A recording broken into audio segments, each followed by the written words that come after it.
When the order came to start measuring the C-130 Hercules in preparation for an aircraft carrier landing and launch test, engineers at the Naval Air Test Center thought someone must be joking. With a wingspan of 132 feet, few could imagine that the C-130 would be able to operate off of a flight deck only 1,017 feet long and approximately 250 feet wide. But the Department of the United States Navy needed to find out the feasibility of landing large planes on carriers for resource transportation. As U.S. carrier fleets were being deployed around the world to increasingly more remote locations, the existing supply logistics relying on the Grumman C-1 trader were proving insufficient. Configured for carrier operations, the small twin-engine C-1 had comparatively limited range and payload capacity. To solve the problem, the Navy assembled a team of shocked pilots and engineers to figure out how to land a colossal C-130 on the supercarrier USS Forrestal. Given the considerable uncertainty around the experiment, plans were made to toss the aircraft overboard with a crane should it prove unable to take off again. The massive C-130 Hercules was first used by the Navy in 1960, when 4 of these aircraft were on Antarctic missions. Those models featured skis, but soon after, the Marine Corps procured 46 more Hercules planes for transport and to use as aerial tankers that could refuel fighter jets and attack planes. The aircraft was created after the United States Air Force Tactical Air Command sent in requirements for Lockheed to generate a combat transport with turboprop engines. It first flew in August of 1954 for the Air Force, and in January of 1960 for the Navy. As a tanker, the Hercules could refuel to other planes at the same time and could carry 3,600 gallons of fuel. Refueling happened through 2 detachable pylon pods located under the outer wing. The Lockheed KC-130F version of the Hercules entered service for the Navy in the Pacific on February 1, 1962. The plane was particularly useful for its ability to refuel aircraft, and several of the airframes were placed in the newly designated Marine Aerial Refueler Transport Squadron 152 under the Marine Corps. About a year after the Marines received these Hercules planes, the squadron was sent along with the expeditionary forces to assist F-4 and A-4 fighters in Vietnam. Still, the United States Armed Forces wondered whether the Hercules could be deployed from water rather than land to facilitate long-range cross-continental missions. The USS Forrestal was a supercarrier commissioned in 1955 and named after the first Secretary of Defense, James Forrestal. The vessel was the United States' first of its class and the United States' first supercarrier.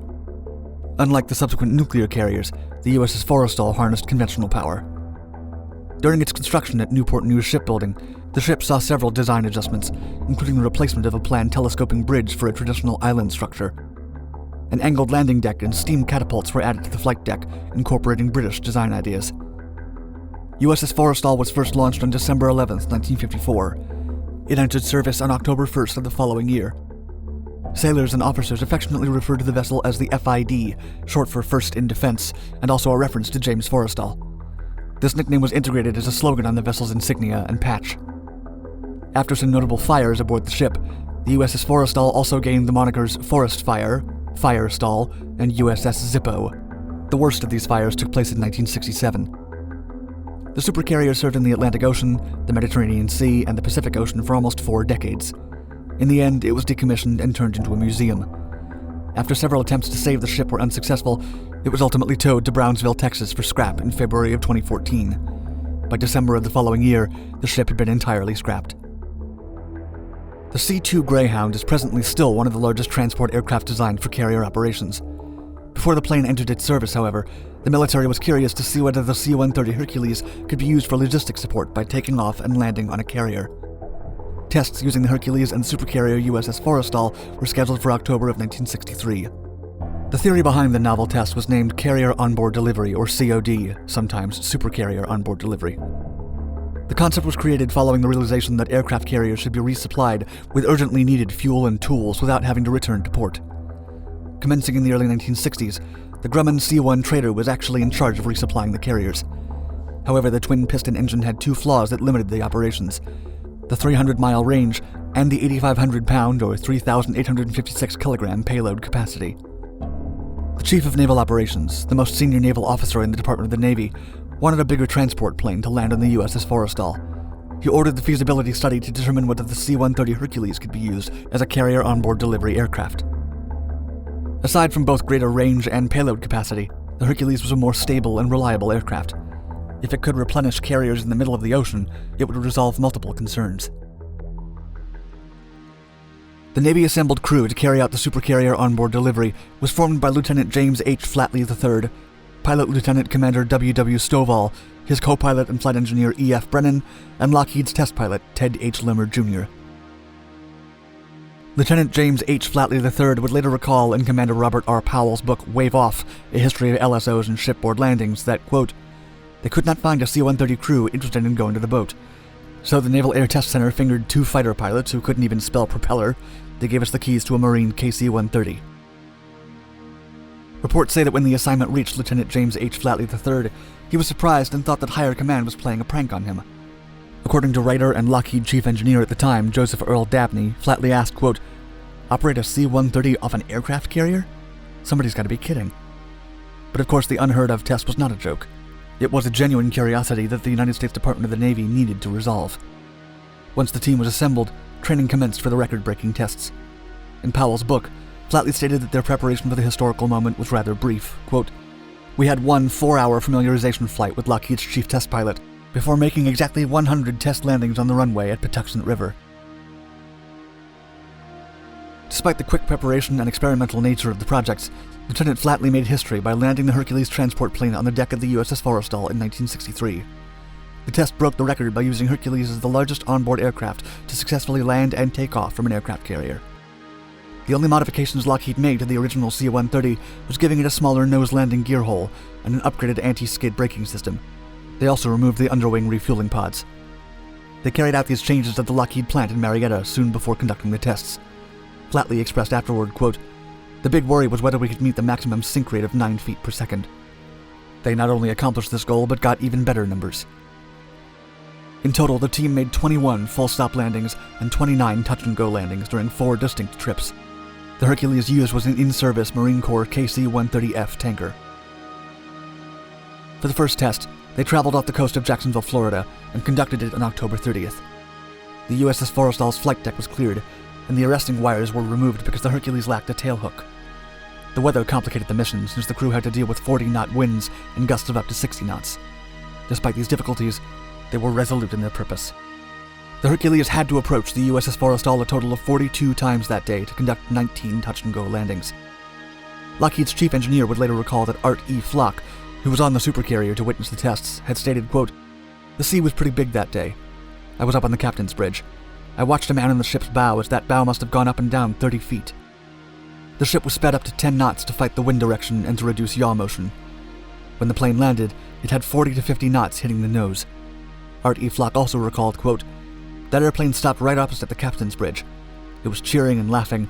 There on the side of the fuselage, a big sign had been painted that said, 'Look, Ma, no hook.'" The rest of the tests were conducted in moderately rough seas about 500 nautical miles, or 930 kilometers off the coast of Boston and the North Atlantic Ocean. These November 8th tests broke the record for the largest and heaviest plane to ever land on an aircraft carrier, a record that still stands. To carry out the landing, Flatley put the propellers in reverse pitch while he was still 10 or 15 feet in the air to land. At the moment of touchdown, the Hercules was placed in full reverse and brought to a stop in 270 feet. For that first landing, the Hercules weighed 85,000 pounds, but the ambitious testing required increasing the weight up to 121,000 pounds. For the maximum weight tests, the crew used 745 feet to take off and 460 feet to land. By the end of the tests, the aircraft was able to even take off from the spot on the deck where it had landed last. At that point, the Hercules wingtip was only 15 feet away from the ship's control island, leaving no margin for any mistakes. After the record for the biggest aircraft to land on a carrier was broken, the Navy realized that while it was indeed possible to land a Hercules on a supercarrier, doing so would be impractical and unfeasible for regular operations. The room for error was simply too narrow. Furthermore, the Hercules was too big to fit on the elevators or to stay in the hangars, which meant traveling by sea with it would require significant modifications, if it could even be done. By 1966, the C-2 Greyhound program was operational, addressing most of the concerns that these tests were seeking to zone into. For his record-breaking actions, Lieutenant James H. Flatley III was given the Distinguished Flying Cross. The Hercules plane they used was deployed to Vietnam and later on to the Middle East for Operation Desert Storm and Iraqi Freedom. It was finally retired in 2003 to the National Naval Aviation Museum in Pensacola, Florida.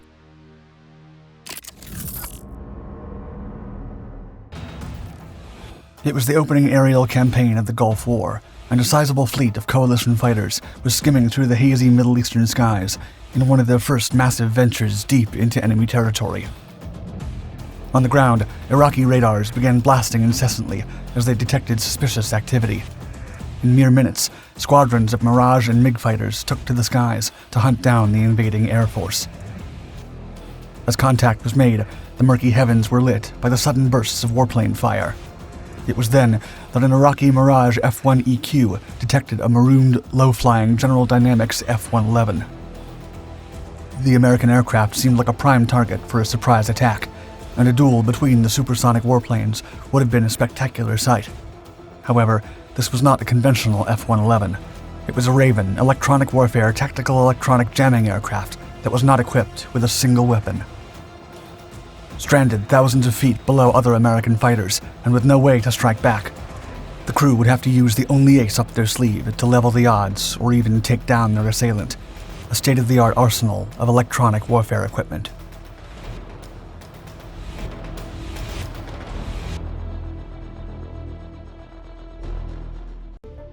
Before the start of the Gulf War, the U.S. military had fully embraced the concept of electronic warfare as a way to both fool and deceive enemy electronic capabilities and keep their own forces safe from other electronic and conventional assaults.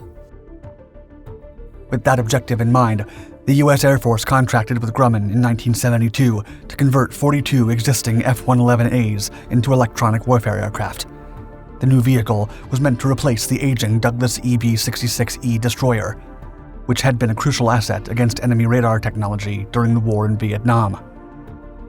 Now, the U.S. Air Force wanted to take the concept one step forward by using a modern supersonic aircraft, stripping it of all its weapons, and equipping it with an unprecedented arsenal of electronic devices and countermeasures that would be able to actively disrupt enemy electronic activity on the battlefield. The new aircraft was equipped with the same navigational system as the conventional F-111. However, it had an improved AN/APQ-160 radar, primarily used for ground mapping. To achieve its primary function, the Raven was equipped with the AN/ALQ-99E jamming system, developed from the Navy's ALQ-99 used on the Prowler. The Raven also utilized the ALR-62 countermeasures receiving system as a radar homing and warning system. Such equipment was top of the line and offered defensive and offensive electronic warfare solutions for a wide array of possible combat scenarios. Nevertheless, the impressive technology was unwieldy and took up considerable space. The ALQ-99E primary electronics were mounted in the weapons bay, with transmitters fitted in different positions along a 16-foot-long ventral canoe dome. The complete electronic warfare installation weighed over 6,000 pounds, and the F-111 electrical and cooling systems had to be considerably enhanced to support the demanding equipment. In addition, the cockpit layout was altered entirely. The flight and navigation displays were moved to the pilot side, and the flight controls, except for the throttles, were taken away from the other seat. That spot now housed the instrumentation and controls for the electronic warfare officer. The result was a supersonic flying electronic warfare powerhouse designed to protect American fighters by disabling radars and sensors deep behind enemy lines. However, this came at the cost of having no means of defending itself besides being escorted by other fighters. On that fateful day of January 17, 1991, Captains James Denton and Brent Brandini Brandon were tasked with operating the F-111 Raven to aid a significant air operation designed to prove Iraqi defenses in the region. The two airmen carried a great responsibility, as they were entrusted with the crucial mission of defending the numerous coalition warplanes from Soviet-made surface-to-air missiles scattered throughout the terrain below. To accomplish their specific mission, they would have to fly dangerously low and rely on the protection of friendly F-15 Eagles and F-16 Fighting Falcons, which would have to repel any enemy attempts to target the Raven as it conducted its electronic warfare functions.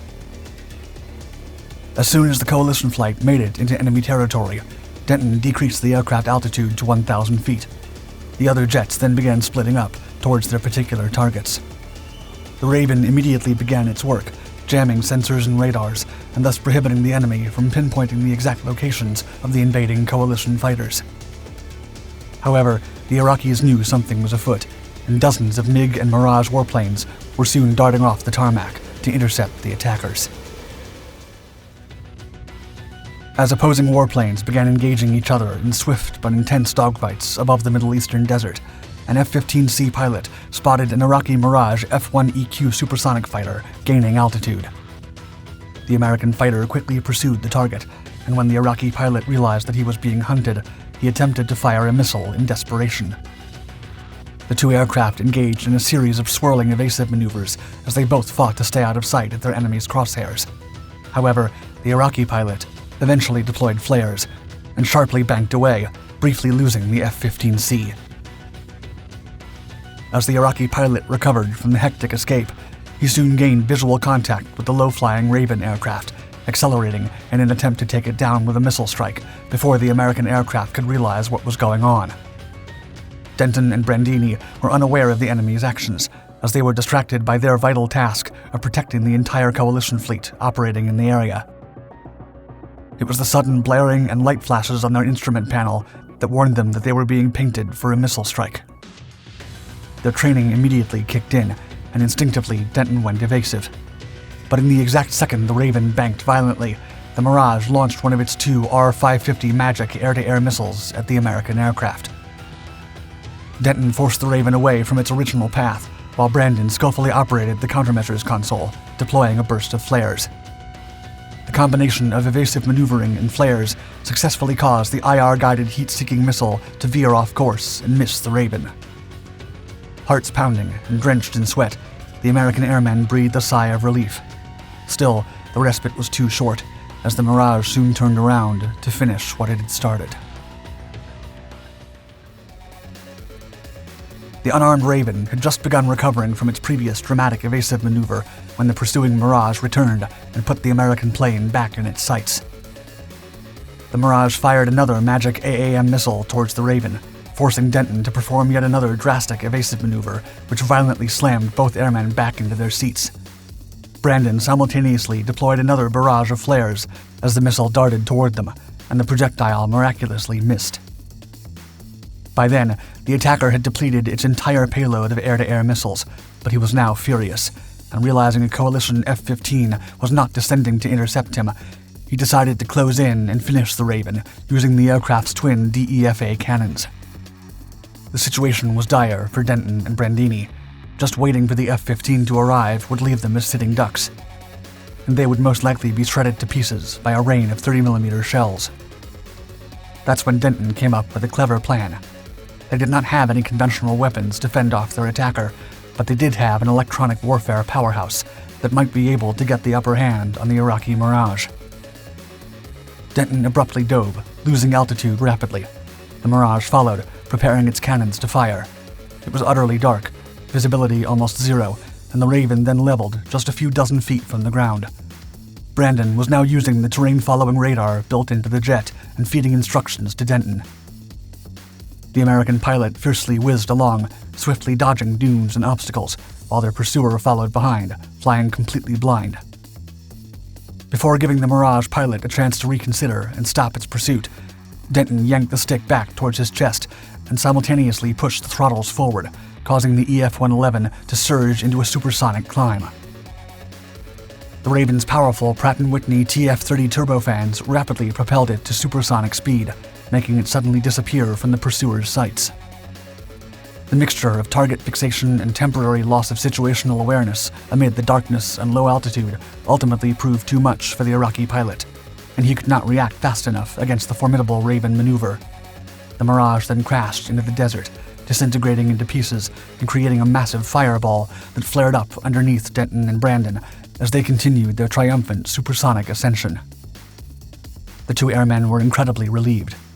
Despite not firing a shot, they had achieved the first ever air-to-air kill by an F-111 Raven in its entire service history. Thanks to the numerous witnesses of their bravery and expertise on that January morning, their actions and exceptional piloting skills earned them both the Distinguished Flying Cross, sealing their fate as legendary airmen whose incredible exploits are and will continue to be studied in every flight academy across America.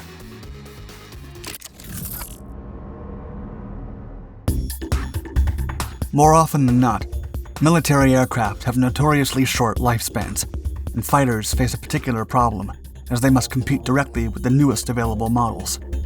only a handful of fighters around the globe had been able to stand the test of time, and one of them is the MiG-21. With NATO call sign Fishbed, and known as the Blue Bandit by many American pilots who faced it in combat, the MiG-21 supersonic jet fighter and interceptor aircraft ranks as one of the most widely produced and exported fighters in history. An aircraft fast enough to catch up with even the most skilled American pilots and armed with missiles instead of guns, the MiG-21 was highly feared during Operation Rolling Thunder in Vietnam. Still, despite its power, impact, and sheer production numbers, the Soviet-made design fell victim to what many consider one of the most impressive ruses in military warfare.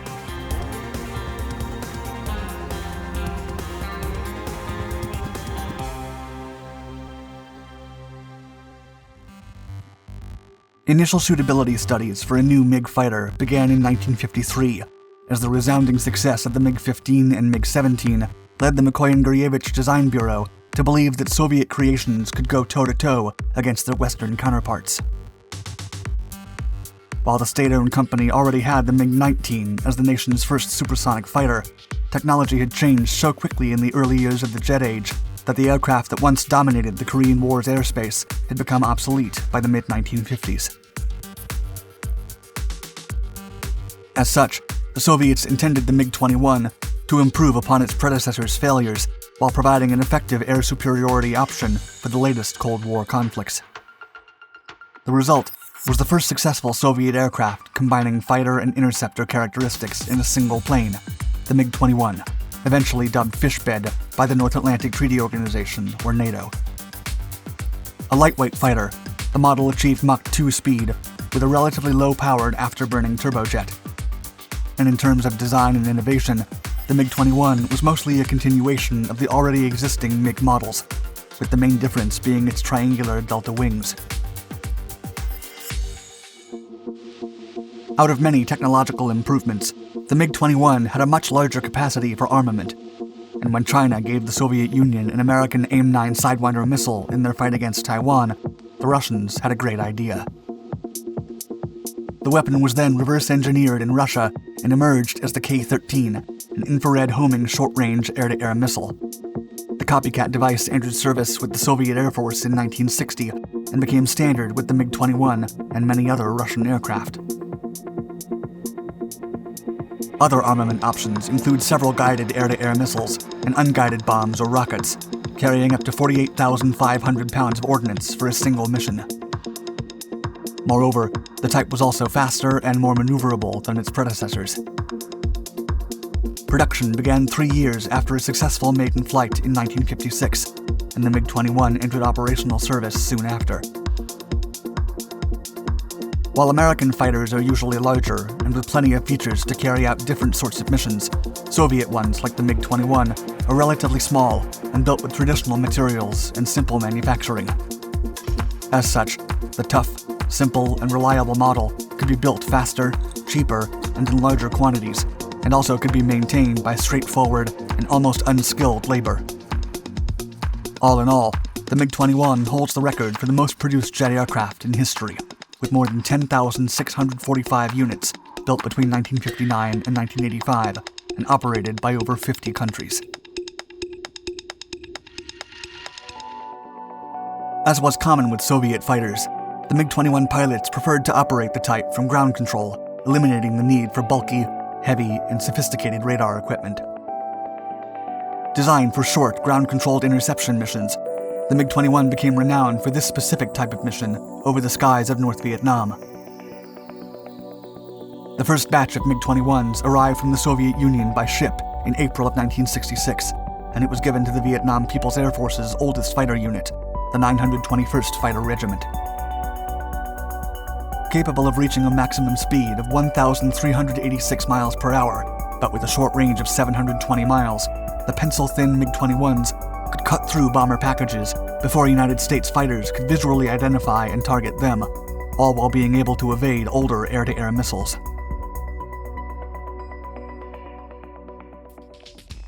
On July 7, 1966, only 3 months into their operational service in Vietnam, pilot Win Nhat Chu and wingman Tran Ngoc Su intercepted several F-105 Thunderchief supersonic fighter bombers while on duty over the Fukien Air Base. The duo then shot down one of the American aircraft with the help of Tron's S-5 rocket weapon. While the Vietnamese could not establish a lock on another Thunderchief, it became the first time a Vietnam People's Air Force's MiG-21 shot down an enemy aircraft during the conflict. The MiG-21s often attacked American formations from several directions and angles, forcing the Thunderchiefs to prematurely drop their bombs.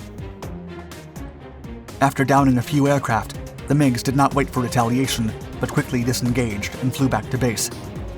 These air warfare guerrilla techniques proved successful for the Communists, and by December of 1966, the MiG-21 pilots of the 921st Fighter Regiment had managed to down 14 F-105 Thunderchiefs without a single loss. While the U.S. Air Force and Navy had high expectations for the F-4 Phantom, an all-weather long-range supersonic jet interceptor and fighter bomber, such models began to suffer heavy losses when confronted with the lighter MiG-21s. In less than a year, from May to December of 1966, the American Air Force had lost 47 aircraft, while destroying only 12 North Vietnamese fighters, prompting a necessary aerial sweep of the Soviet-made aircraft. In almost 2 years of airstrikes against the North Vietnamese Air Force's Soviet-made MiG aircraft, American flyers had scored less than 30 aerial downings. Still, the rules of engagement forbade American pilots from attacking Hanoi's airfields to prevent an accidental attack on foreign advisors.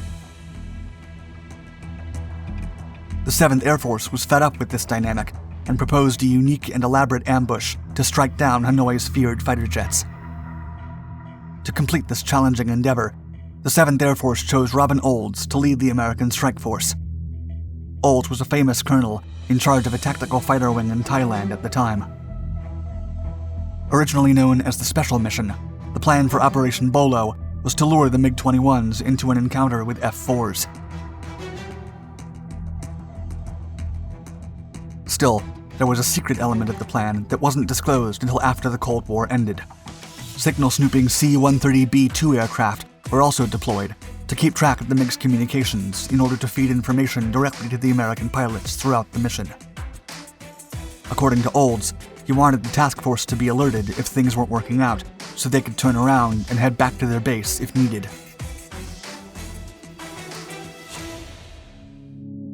On January 2, 1967, the U.S. Air Force launched its attack against the MiG-21s, led by the legendary Triple Ace pilot, tricking the North Vietnamese commanders into a disastrous engagement. During the operation, F-4 Phantom II multi-role fighters flew along flight paths typically used by the Hanoi bombers during the lengthy Rolling Thunder aerial bombardment campaign. This ruse drew an attack by Vietnamese MiG-21 interceptors, whose pilots expected to fight against heavy-set F-105 bombers. Instead, Hanoi's pilots were caught entirely off guard and were met by far more agile F-4s, who immediately began to shoot at them. The operation resulted in 7 downed MiG-21s, marking a significant success for the United States. Pentagon estimations calculated that Hanoi possessed between 20 to 25 jet interceptors before the operation, thus eliminating up to 35% of the entire force in only one day. The downings included one aircraft flown by Win Van Kook, an infamous pilot who would survive the crash and go on to accumulate 9 more hits during the remainder of the war. Operation Bolo and a series of aerial ambushes prompted the Vietnam People's Air Force to ground their MiG-21s and reevaluate the tactics and deployment of the model.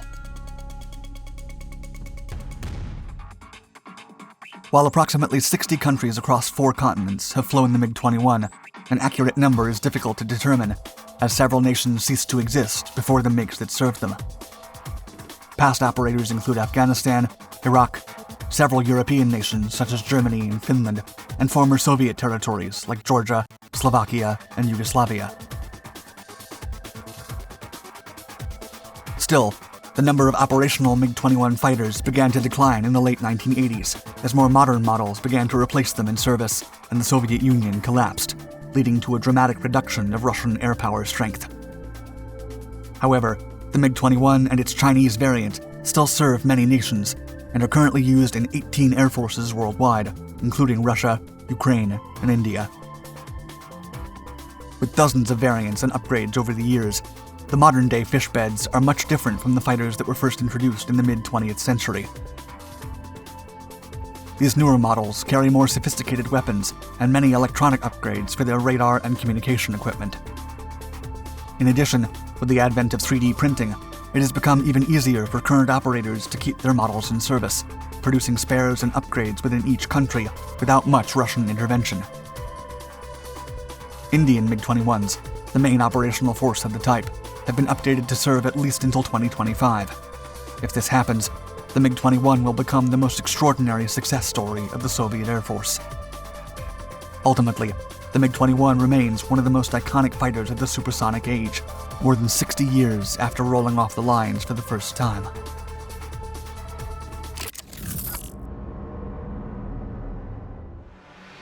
Initially, the captain of the USS Stark did not know what to make of the unknown aircraft approaching his ship while on patrol in the Persian Gulf during the Iran-Iraq War. It didn't appear to be hostile, and although not known at the time, it was in fact a private business jet. Yet suddenly and unprovoked, the Iraqi-flagged Falcon 50 fired 2 missiles at the U.S. Navy frigate. Both hit their target. It was an incredible event that nearly sank the USS Stark and risked the valuable friendship that Iraq had been enjoying with the United States during its war with Iran.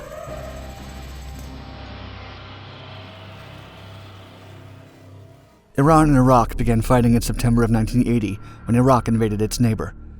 Iraq wanted to be the dominant Persian Gulf nation, and it feared that the Iranian Revolution could lead the Shiite majority to overthrow the ruling Ba'athist party in Iraq. Iraq was unsuccessful in exploiting the chaos left by the revolution as the Iranians quickly united against their enemy. By June of 1982, Iran had recovered almost all the territory it lost at the start of the conflict. Iran then moved to an offensive strategy. Most of the Arab nations and the world powers that got involved, the UK, the US, the USSR, and France, sided with Iraq. Iran was left alone not only in the fight, but politically and logistically. The United States supported Iraq through billions of dollars in aid, providing military intelligence, special operations training, and even non-American produced weaponry. The US only stopped short of directly supplying arms. The supportive actions were known to the public, which was not as supportive of the measures. As Henry Kissinger stated when talking about Iran and Iraq, quote, "It's a pity they both can't lose." Yet an Iraqi victory seemed more beneficial to the United States at the time. The USS Stark was a guided missile frigate named after Admiral Howard Rainsford Stark. It was the 23rd Oliver Hazard Perry-class ship and was built by Todd Pacific Shipyards. It was ceremonially launched in 1980 and placed in active service in October of 1982. The Oliver Hazard Perry-class ships were designed by Bath Iron Works in Maine and Gibbs & Cox from New York. The ship was the first ever to be initially created on a computer, a process that took naval engineer Ray Montague approximately 18 hours. The ship class featured gas turbine propulsion. They were only the second class of surface ships to use this type of propulsion plant, which was more automated than others and could be monitored and controlled centrally. The frigate was designed to serve as an anti-aircraft and anti-submarine warfare ship that could escort amphibious warfare ships or merchant convoys. The USS Stark was sent to the Middle East Force in 1984 and then again in 1987 with Captain Glenn as commanding officer. The Iraqi Air Force lacked reconnaissance photographs of the loading terminals in the Persian Gulf. The General Military Intelligence Directorate of Iraq proposed sending a Dassault Falcon 50 business jet to secretly observe the area and take photos.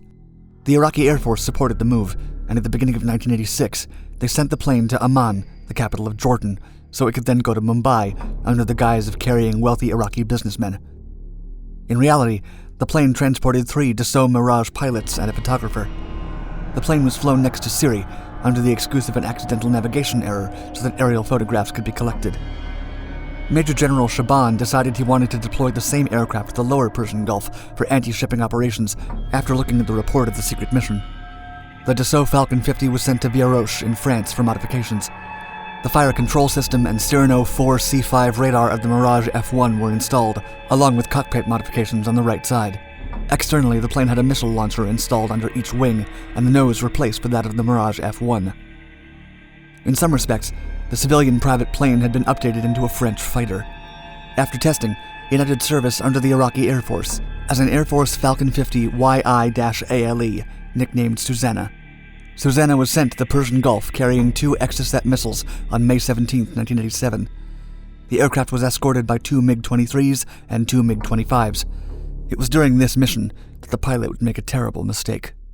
The USS Stark was assigned to the coast of Saudi Arabia near the Iran-Iraq exclusion boundary to monitor the situation as a patrol ship. Followed by its MiG escorts, Susanna flew north of Bahrain, where it ran into the USS Stark, and the decision was made to attack the frigate. Before the attack was launched, and unaware of the Iraqi plans, Captain Brindle had his radio man contact the plane, quote, "Unknown aircraft, this is U.S. Navy warship on your 078 degrees for 12 miles. Request you identify yourself." The Susanna pilot ignored the message, and another sent right after. An Exocet missile was released from 35 kilometers away, which hit the target but failed to detonate. The crew did not respond with fire because 4 of its radar detection systems failed to show they were being attacked. According to the investigation conducted afterward, quote, "The attack was unprovoked and indiscriminate. Stark was and had been in international waters, well outside of the Iraqi and Iranian declared war zones. The undetonated missile hit the port side, and its rocket fuel caused a fire that took over the post office, storeroom, and the weapon-holding Critical Combat Operations Center. The pilot of the Iraqi plane withdrew, but not before shooting another more devastating missile from 24 kilometers away. The second missile also struck the port side, but left a hole of around 10 by 15 feet upon detonation. The ship's standard missile electronics were compromised, and Captain Brindle was unable to order an attack. An American airborne early warning and control aircraft witnessed the aircraft. The AWACS crew asked a nearby Saudi Arabian airbase to send an attack plane to intercept the Susanna, but the team at ground control did not have the authority to make such a call. The Susanna and its escorts left untouched. 37 crew members were lost in the attack. The gaping hole left on the USS Stark threatened to flood and sink the ship. In order to prevent that from happening, Captain Brindle had his men flood the hole in the hull's port side above the water to balance the ship. 2 ships responded to the distress call dispatched from the frigate. The USS Waddle and USS Cunningham destroyers arrived at the scene to provide damage control and assist the crew.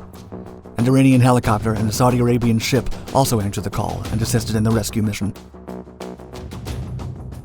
After the incident, the Joint Chiefs of Staff launched an investigation that ultimately reprimanded Captain Brindle and held the government of Iraq accountable for what transpired. Chaired by Rear Admiral Grant A. Sharp, the investigation stated that Captain Brindle and the higher-ranking officers on the USS Stark, quote, failed to provide combat-oriented leadership, allowing Stark's anti-air warfare readiness to disintegrate to the point that his Combat Information Center team was unable to defend the ship.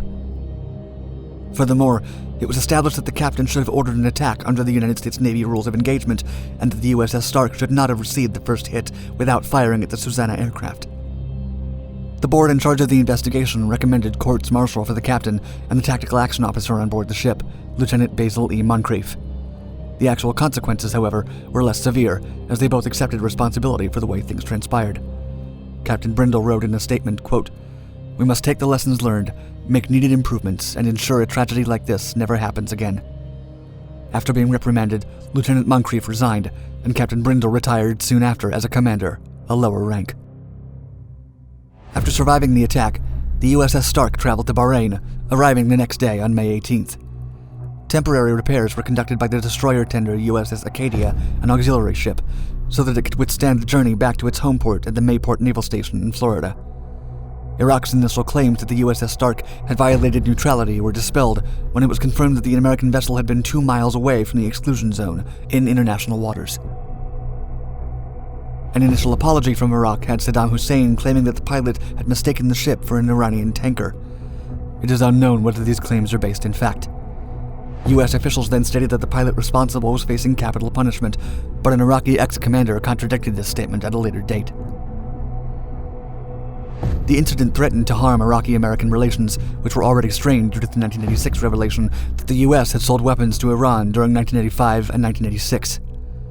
However, diplomatic talks and the deeply entrenched political and military cooperation efforts between the 2 nations at the time prevented any escalation from taking place. Iran tried to use the incident to pressure Western forces from exiting the area, a mostly unsuccessful effort that backfired when both Iraq and the United States weaponized the event and placed blame on Iran. President Ronald Reagan even stated after the fact, quote, "The villain in the piece is Iran." In May of 1997, President Reagan gave a eulogy for those fallen at Mayport Naval Station, and a subsequent ceremony is held each year to commemorate them in May.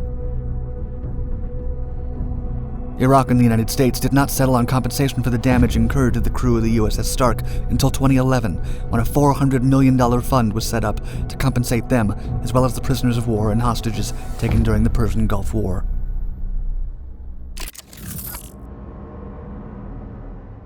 On October 3, 1967, at a millisecond before 2:32 p.m. local time, Air Force Major William J. Pete Knight hit the button. His North American X-15, one of the most experimental aircraft ever built, lit up its 600,000 horsepower LXR-99 engine. The plane began to tear through the atmosphere, approaching a record-breaking speed of 4,520 miles per hour, Mach 6.7. Every gauge and meter in the cockpit testified to the brutal forces at play, where the temperature of the aircraft's exterior escalated to an incendiary 2,500 degrees Fahrenheit. The X-15 was melting around its pilot. The aircraft ascended. The blue sky darkened, giving way to the silent, black expanse of space. Violent shockwaves rocked the plane, and suddenly, it began to fall apart.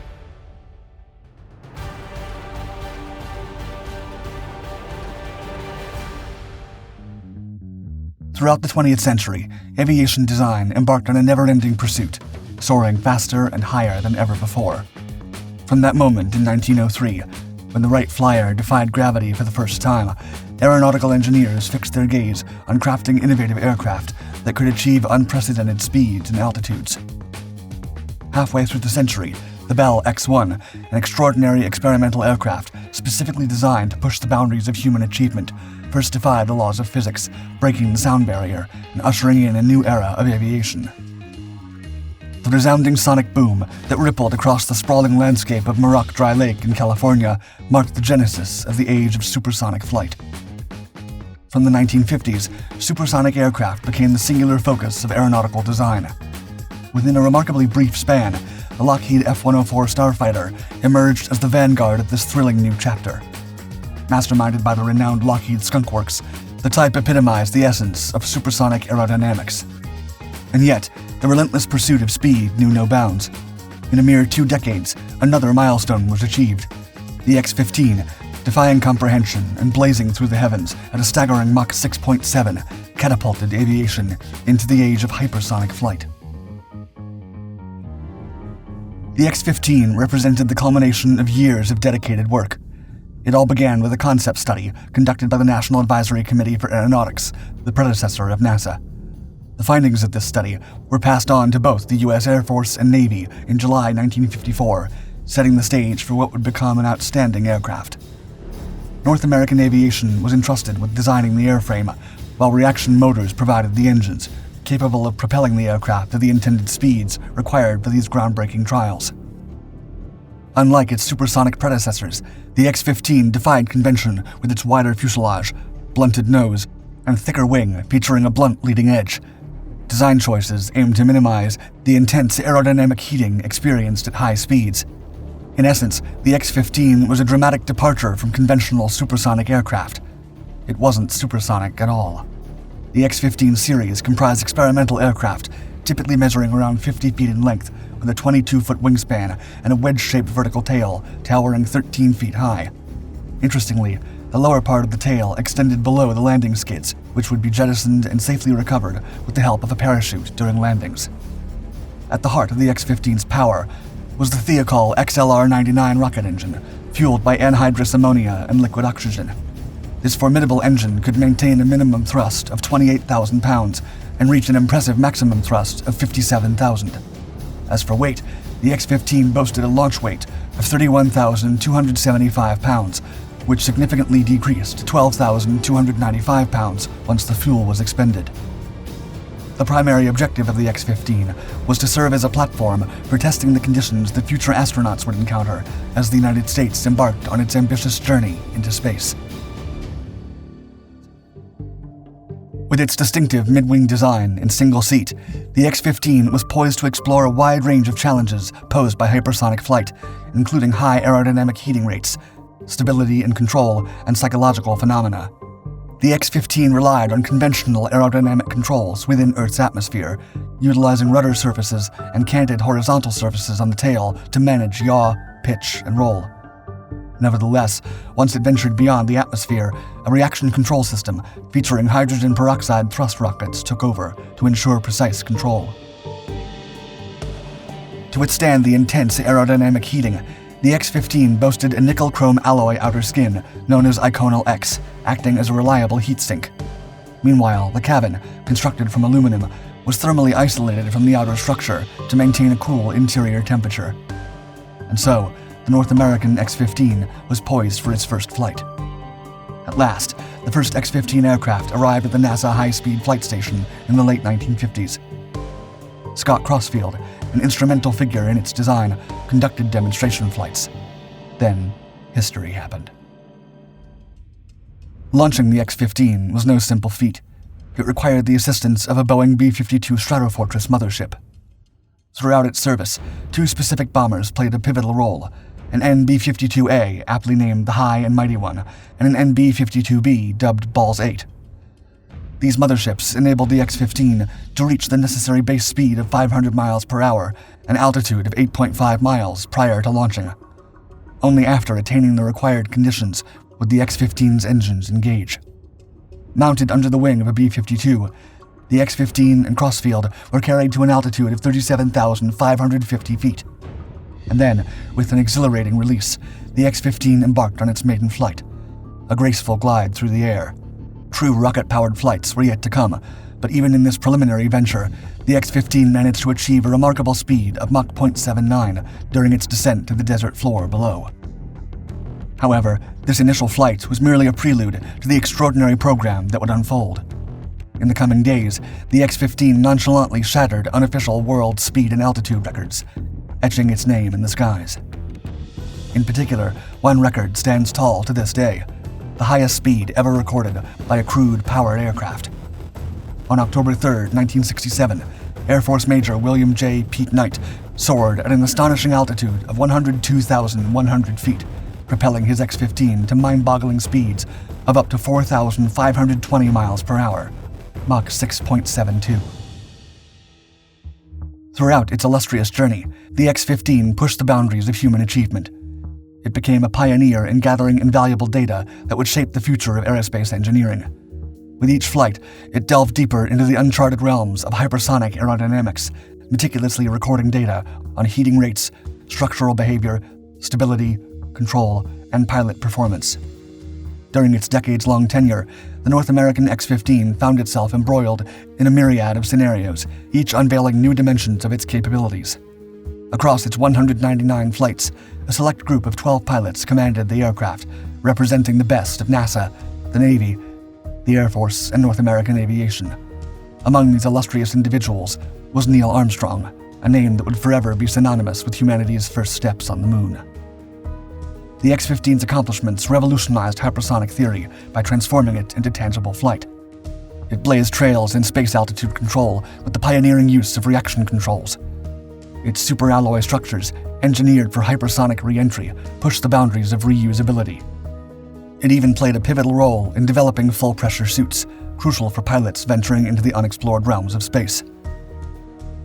Through its extraordinary exploits, the X-15 propelled humanity's dreams skyward and paved the way for future generations of aerospace innovation. The final chapter of the X-15 story was on October 24, 1968. Test pilot Bill Dane took to the skies that day, commanding the aircraft to unparalleled heights. With its rocket engine ablaze, emitting a formidable 57,000 pounds of thrust, the X-15 shot forward, achieving an awe-inspiring Mach number of 5.38. At its zenith, it stood 255,000 feet above the Earth's surface. The flight was a microcosm of the X-15's extraordinary tests. From launch to touchdown, a mere 11 minutes 28 seconds elapsed. The X-15 revealed insights about turbulent boundary layer flow, skin friction, and surface irregularities. Additionally, it demonstrated the pilot's ability to control a rocket-boosted aerospace vehicle during atmospheric exit. The X-15 also paved the way for future reusable launch vehicles by pioneering energy management techniques. Its versatile nature allowed for testing a wide range of experimental packages. The experiments conducted with the X-15 contributed significantly to advancements in various disciplines. These included astronomy, micrometeorite collection, navigation equipment, and thermal protection systems utilized in the Apollo program, which successfully transported astronauts to the moon. Of the pilots who flew the X-15, 8 passed the Air Force's spaceflight criterion by exceeding 50 miles of altitude, earning them the official title of astronaut. While those affiliated with the Air Force received military astronaut wings, the NASA pilots, categorized as civilians, were not granted the same honor until 2005.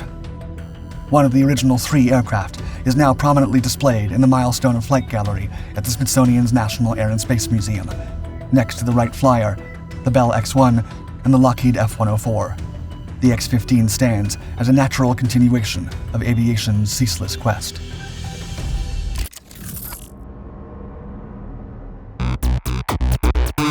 It was April 7th, 2003, and the aircraft was flying fast. Too fast. Captain Eric Dass and Major William Watkins were aboard one of the most sophisticated flying machines ever built, the F-15E Strike Eagle, on a desperate interdiction mission to support U.S. Special Forces fighting in Tikrit, Iraq. The F-15E is capable of Mach 2.5 speeds and is armed with a dozen laser-guided missiles, an APG-70 radar to detect any hostile forces from a long range, and 2 lantern pods that can strike any objective with pinpoint accuracy under any weather conditions. Dass and Watkins knew that once there, it was only a matter of seconds before they could locate their targets and drop their ordnance to get the job done. However, they weren't ready for the overwhelming anti-aircraft fire surrounding the Iraqi city, and they would have to use every state-of-the-art countermeasure in their arsenal if they wanted to make it out alive.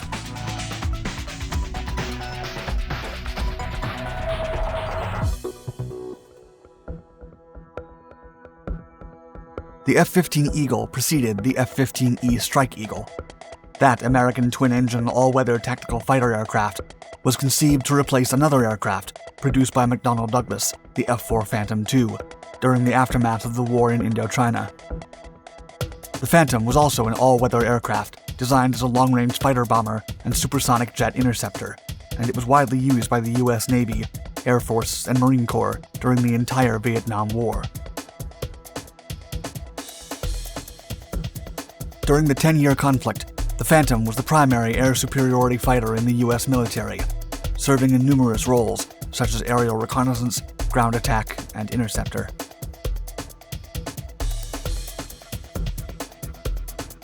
The Phantom became crucial in saving the lives of Allied forces, pinned down by the overwhelming numbers of hostile North Vietnamese troops in the countryside.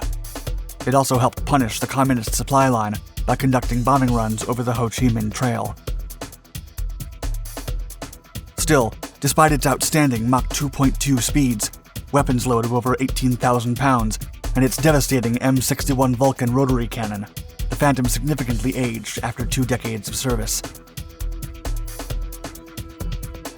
McDonnell's F-15 Eagle basically replaced the Phantom after its introduction on January 9, 1976. The Eagle was designed to be an air superiority fighter to fulfill the USAF's request for a dedicated aircraft for this role. And even as neither the Air Force nor the Navy was interested in an F-15-derived interdiction fighter, the company began working on a prototype that could eventually replace the F-111 from General Dynamics. The idea began to take form in 1978, after the USAF gave way to the Tactical All-Weather Requirement Study, which considered McDonnell Douglas's proposal as the next future strike program. 1 year later, McDonnell Douglas and Hughes Aircraft began collaborating to develop the F-15's air-to-ground capabilities. This prototype was dubbed F-15E. In early 1981, the Air Force announced the Enhanced Tactical Fighter to replace the F-111.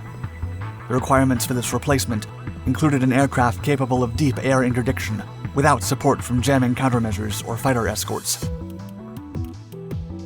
McDonnell submitted their F-15E, General Dynamics its F-16XL, and Panavia Aircraft put the Tornado on the table. The aircraft were tested to their limits between 1981 and 1983. Under the direction of Brigadier General Ronald W. Yates, The program was renamed the Dual-Role Fighter Competition to emphasize the desired capabilities of the victorious aircraft. The F-15E conducted more than 200 flights during testing. It quickly proved to be highly reliable and was able to carry over 16 different weapon configurations. After meticulous trials, the USAF went for the F-15E in February of 1984.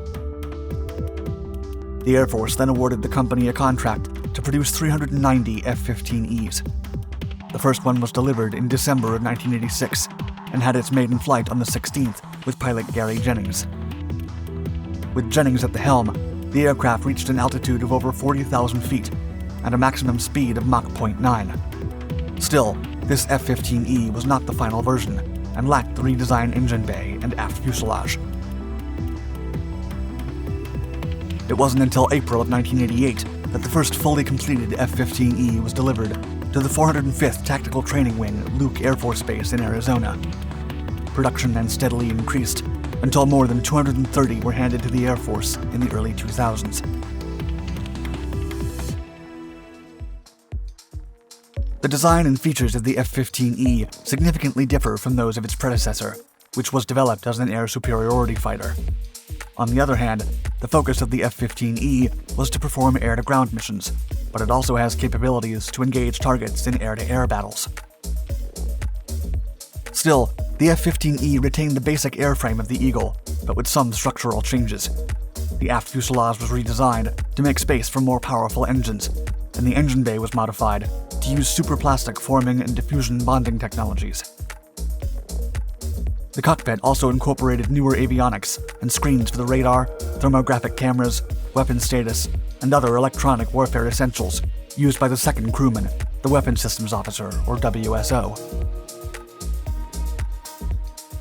To complement the multiple screens for the latest technology, the WSO, or WISO, also has access to flying controls, as that spot is equipped with its own stick and throttle to take over flying if needed.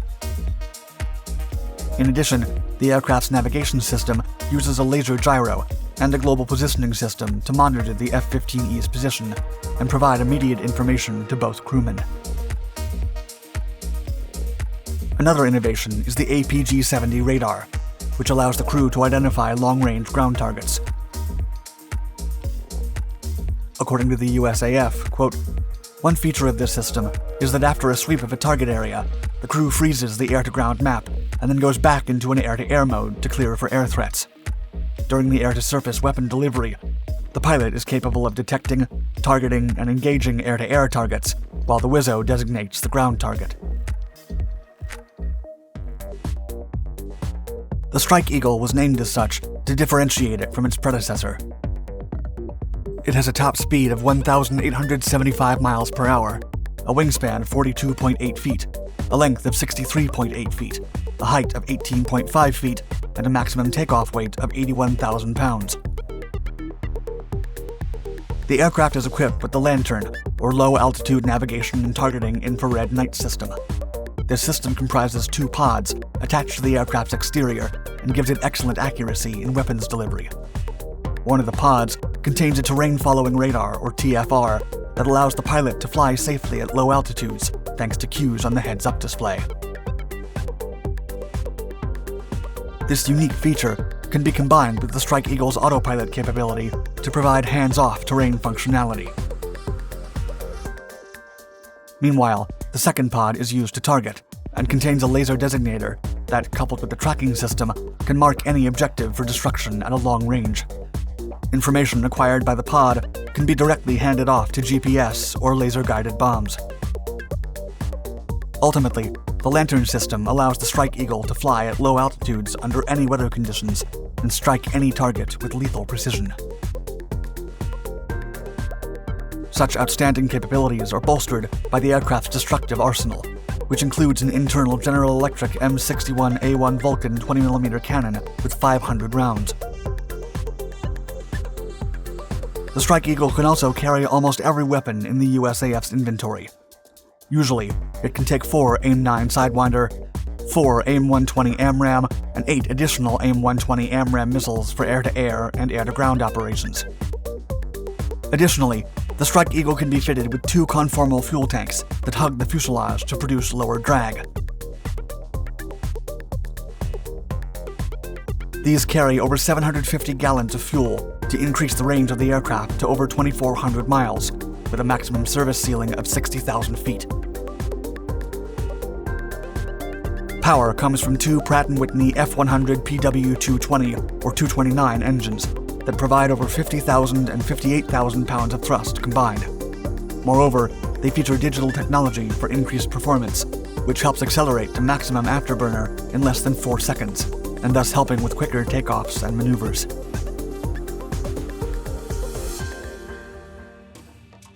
The Strike Eagle was deployed for the first time during the invasion of Kuwait in August of 1990. As part of Operation Desert Shield, the 335th and 336th Tactical Fighter Squadrons were deployed close to the Iraq border to attack enemy positions.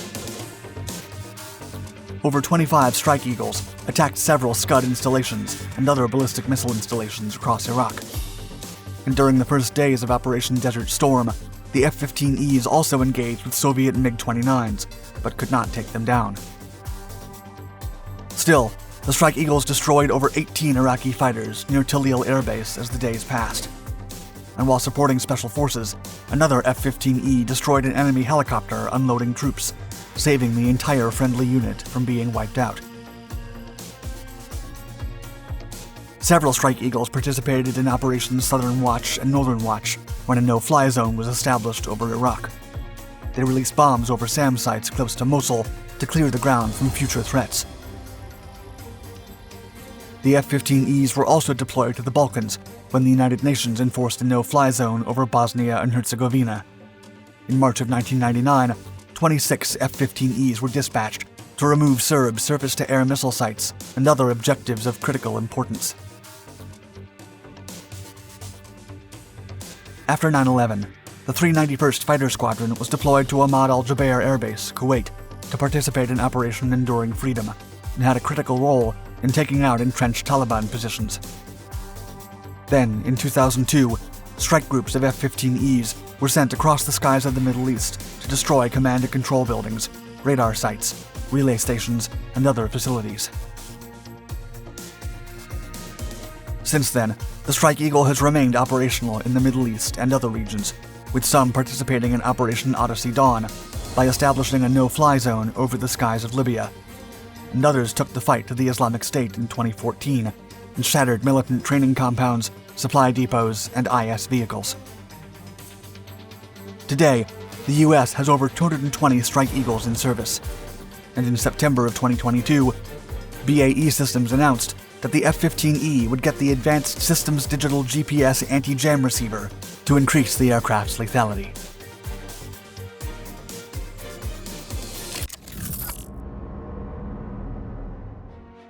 On the early morning of November 23, 1944, a Royal Air Force anti-aircraft unit stationed in the outskirts of Kortenberg, Belgium, spotted a 35,000-pound B-17 Flying Fortress flying towards them. As the unscheduled aircraft continued to approach at high speed with its landing gears down, the base's personnel assumed it was an emergency landing. Prepared for the worst, everyone watched as the B-17 uncontrollably landed in a nearby field. The soldiers waited for the crew to come out, but no one did. Major John B. Crisp then came on board and found no traces of human presence. The legend of the Ghost Bomber had begun.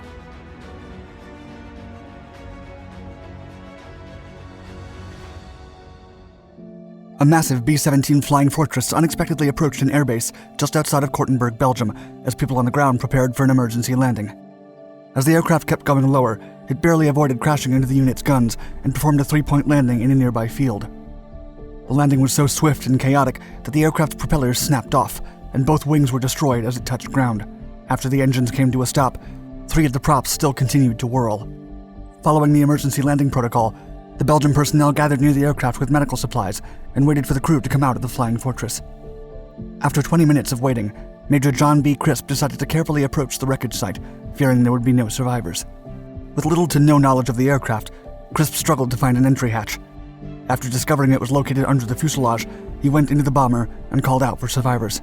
After further inspecting the aircraft, Crisp was astonished to only find flying gear and other light equipment.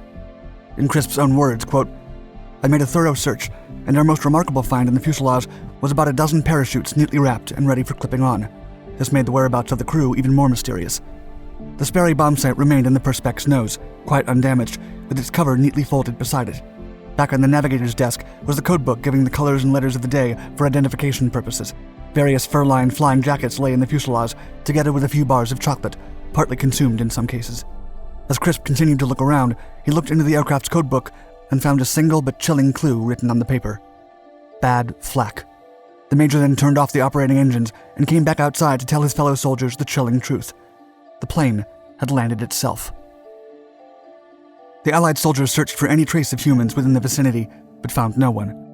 Despite the message in the codebook, the aircraft's only damage appeared to have come from its landing. To add more mystery to the already perplexing incident, the crew's parachutes were found intact inside the aircraft.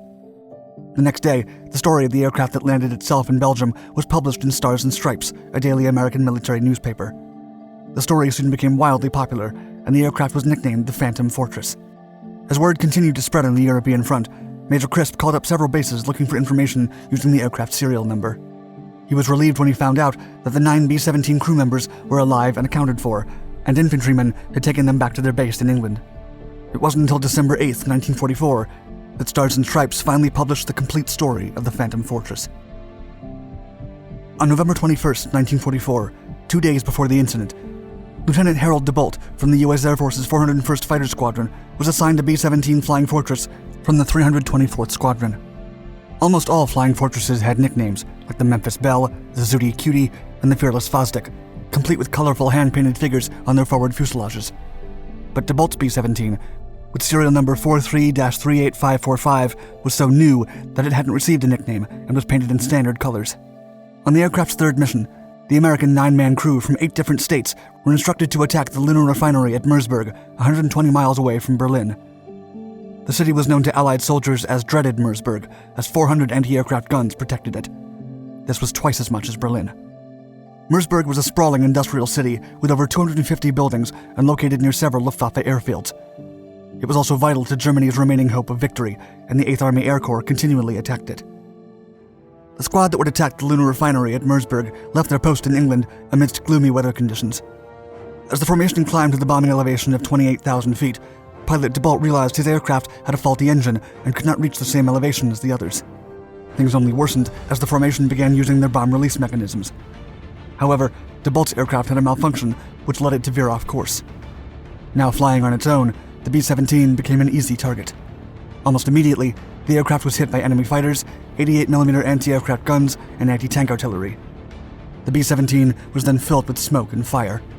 Due to the mechanism malfunction in the bomb rack, DeBolt's attempts to drop ammunition were hindered. An immense red flash then filled the aircraft.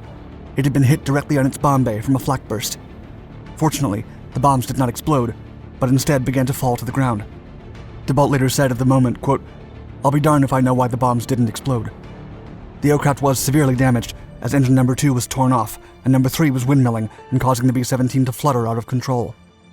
As the weather continued to deteriorate, DeBolt decided to head back to England.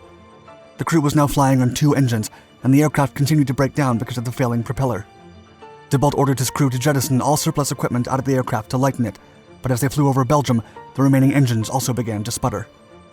As the B-17 continued to lose altitude and headed west towards a friendly line, DeBolt gave everyone a signal to eject the aircraft. At that moment, they were flying at around 2,000 feet.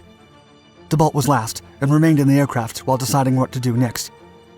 Since he knew the B-17 would not be able to cross the English Channel due to the wreckage, he pointed it towards Belgium, put it on autopilot, and jumped out.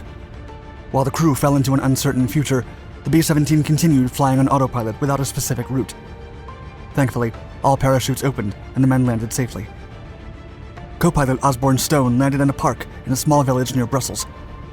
Knowing that Nazis usually hid in the nearby woods, he immediately stood up and began running. He then saw an elderly man holding an axe, but realized he was a Brussels local. The man directed Stone to an abandoned schoolhouse, where he was greeted by his comrades, all safe and unhurt. The Americans hid in the school for several days while waiting for British infantrymen to pick them up.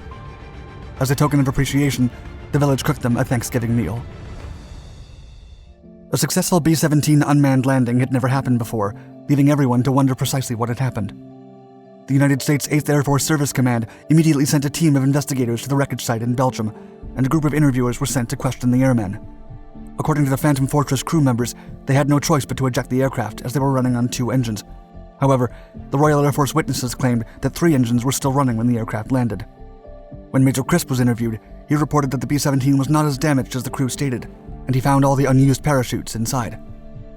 The investigators' most significant challenge was to explain how such a heavy bomber managed to land in a single piece on its own. The leading theory came down to coincidence. There was a possibility that the engines kicked back on by themselves after the crew had bailed, that the unit had plenty of spare parachutes, or that the Nazi-inflicted damage on the aircraft could have been caused by the accident. The Phantom Fortress, losing altitude at the right speed and angle for a descent, was able to crash land in a way only a legendarily sturdy bomber like the B-17 would. It was later revealed that the investigators weren't well trained and lacked knowledge of the B-17's design and performance. That same year, the B-17 was repaired and reinstated for duty. The 9 crewmen also returned to fight for the remainder of the war. Nevertheless, the true story of the Phantom Fortress's unmanned landing remains one of many mysterious and outright crazy stories of World War II.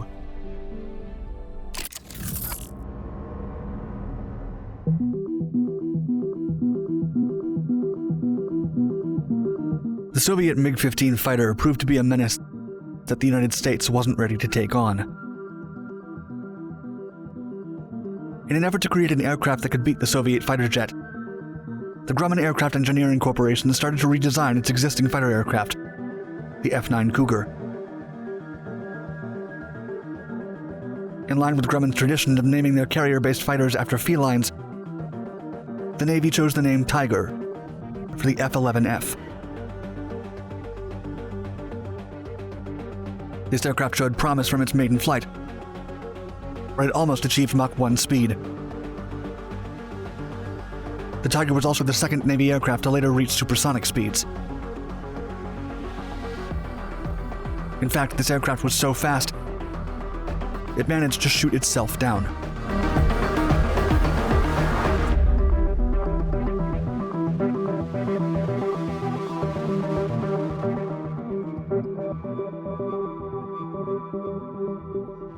In the early 1950s, the Cold War was already in full swing, and the Soviets appeared to have an advantage in fighter plane technology over their American counterparts. The USSR had just debuted a new aircraft, the MiG-15. This new fighter had a design that no one had seen before. Its swept-back wingspan allowed it to fly as fast as the speed of sound. The MiG-15 was also incredibly effective against all the fighters from that era. The US Navy urgently needed to figure out how to beat it, to protect its carrier ships. Luckily, the Grumman Aircraft Engineering Corporation was attempting to do just that. In 1952, the company started to privately fund a new initiative to modernize the Cougar, a carrier-based fighter aircraft used extensively by the Navy and Marine Corps from 1951 to 1974. The project received the designation tag G-98. Grumman sought to improve the area rule, a design technique that helps reduce an aircraft's drag while flying at supersonic speed. However, it soon became apparent that this model would need a lot more than a redesign. The prototype's new wing had a set of full-span leading-edge slats. Its new trailing-edge flap incorporated roll control, achieved using spoilers, instead of the more traditional ailerons. For storage on aircraft carriers, the plane's wings were manually folded on a downward angle. Since the aircraft was planned as a supersonic vehicle, the tailplane was all moving. This new aircraft's fuselage was now in a cylindrical shape, with a single triangular-shaped vertical tail. The all-flying horizontal tailplane was mounted low on the rear fuselage. The engine chosen for the G-98 was the Wright J-65, a license-built version of the Armstrong Siddeley Sapphire engine, fed by a pair of air intakes mounted on the fuselage sides just aft of the cockpit. The cockpit itself was located on the front of the nose and covered by a rearward sliding canopy. By the spring of 1952, the G-98 project had evolved into a completely different aircraft that bore no resemblance to the Cougar.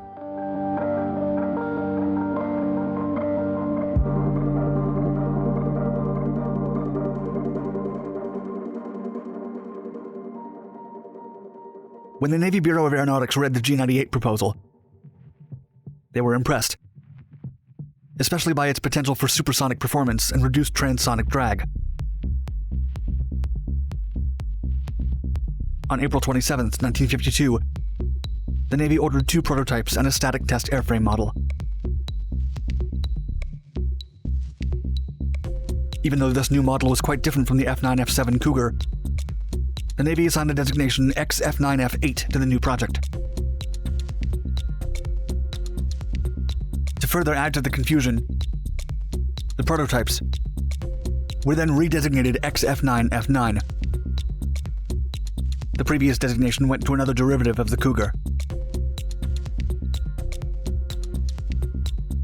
After the first tests with rocket-launched scale models were successful, the Navy felt confident enough with the model and ordered 42 service tests and initial production aircraft. In the summer of 1954, the first flying prototype became available. However, its J-65 engine was not, and another engine model had to be fit inside the plane for the test trials. The model flew for the first time on July 30th, 1952, with test pilot Corwin Meyer at the controls. And despite not using the preferred engine, this aircraft almost achieved Mach 1 on its very first flight, further increasing the Navy's hopes and the potential of the design.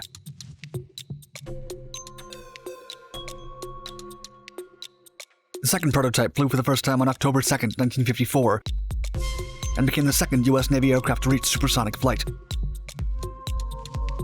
The first one to achieve such accomplishment was the Douglas F-4D Skyray.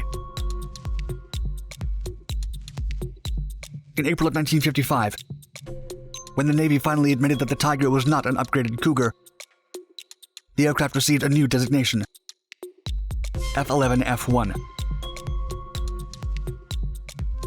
Carrier trials began on April 4th, 1956, when an F-11F1 Tiger landed on and successfully launched from USS Forrestal.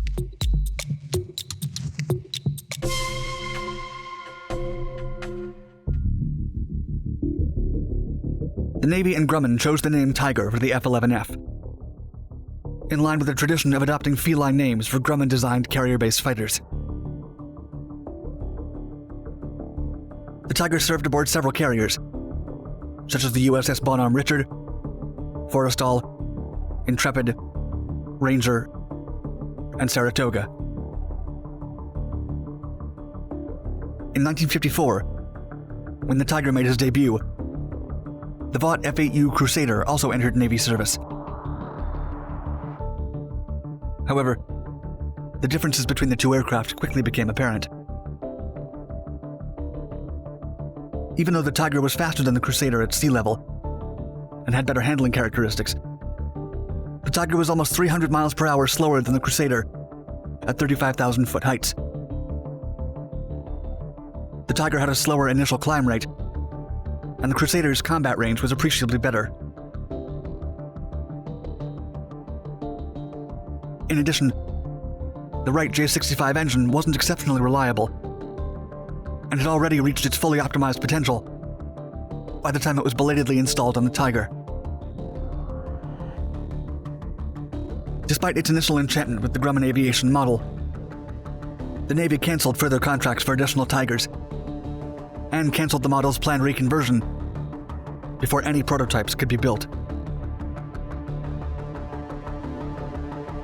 In the end, only 199 F-11 Tigers were produced before the cease of production. The last Tiger was delivered to the Navy on January 23, 1959.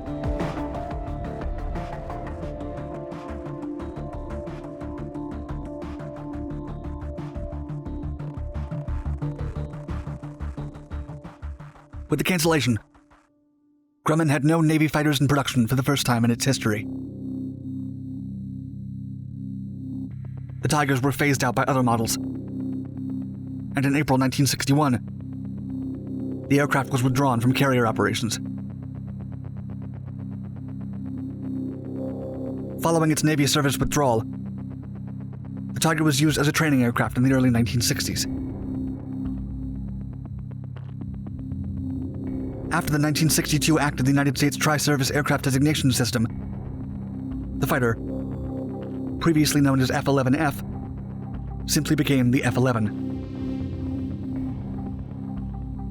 The last Tigers were retired in the summer of 1967, with the survivors being transferred to the boneyards at the Military Aircraft Storage and Disposition Center in Arizona.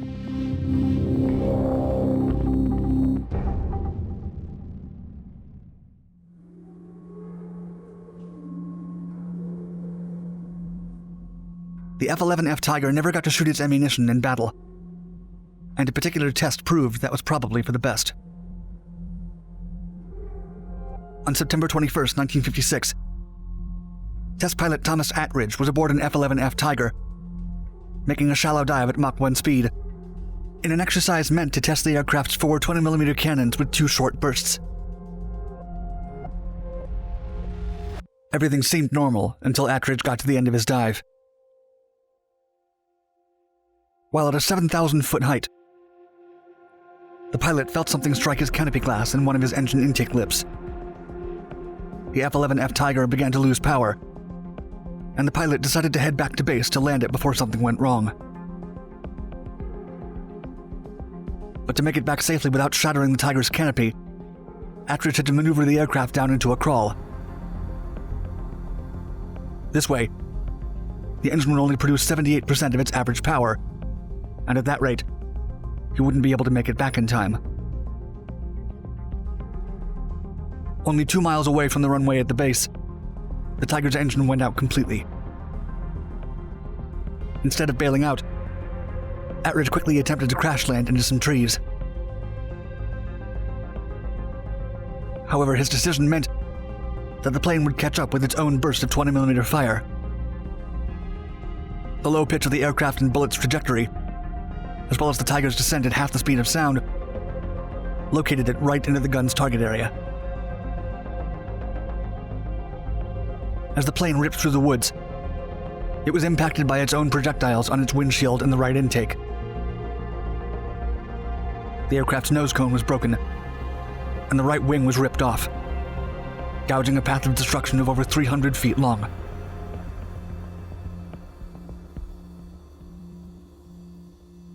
After the crash, the fuel ignited, and Attridge had to cut himself free of his life raft's lanyard.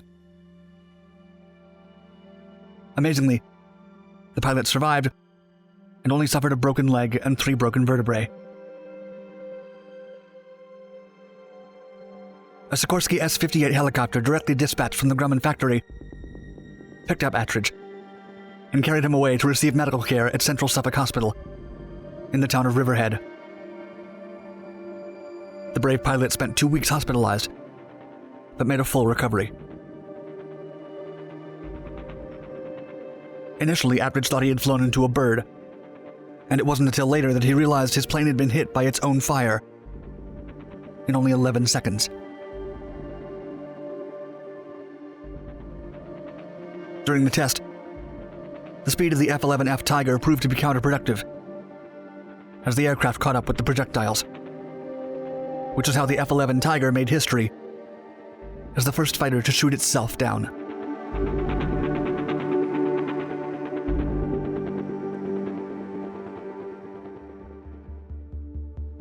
Besides the embarrassing title earned after Attridge's test flight, the F-11F Tigers became famous as the Blue Angels flight demonstration team's official mount for over a decade. In April 1957, the team acquired several short-nosed Tigers, but eventually traded them for long-nosed ones. The aircraft soon became an icon in Blue Angels air shows all across the nation. When the Grumman Aircraft Engineering Corporation and the U.S. Navy produced the film The Navy's Blue Angels in 1966. The F-11F Tigers were heavily featured. The Blue Angels performed 23 precision standard tactical maneuvers, some while only 36 inches apart from each other. 6 planes and pilots, along with a crew of 45 maintenance workers, would ensure the successful execution of 80 shows a year, all over America.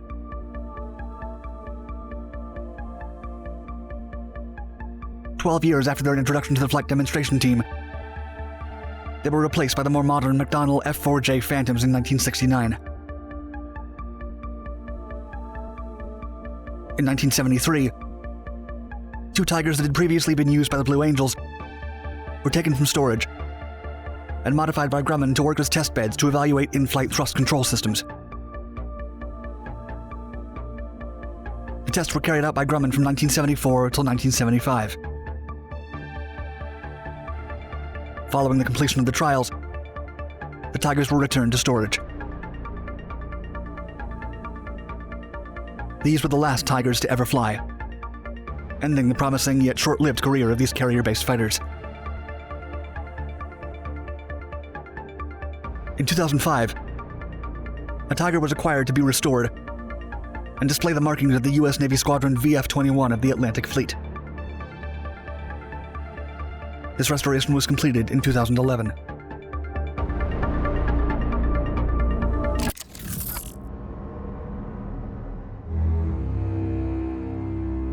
At the peak of the Cuban Missile Crisis, U-2 pilot Charles W. Maltby was flying near the North Pole when he was blinded by the Northern Lights.